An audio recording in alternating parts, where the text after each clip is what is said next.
سنة 1956 ليست مجرد رقم في التاريخ، بل لحظة ولادة جديدة، لحظة استعاد فيها المغرب أنفاسه بعد عقود من القهر والاحتلال.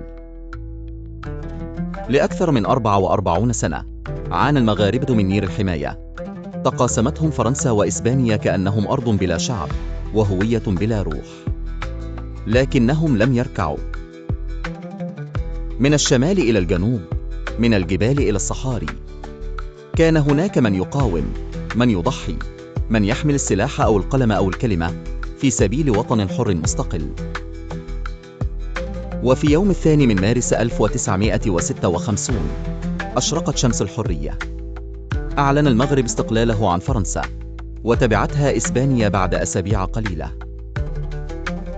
عاد الملك محمد الخامس مرفوع الرأس، لا كملك فقط، بل كرمز لوطن صمد في وجه الاحتلال، ونجح في أن ينتزع استقلاله بتضحيات رجاله ونسائه. 1956 كانت بداية الحلم المغربي ببناء دولة عصرية موحدة تسير نحو المستقبل بخطى ثابتة. إنها السنة التي عادت فيها الكرامة، وعاد فيها المغرب ليكتب تاريخه بيده.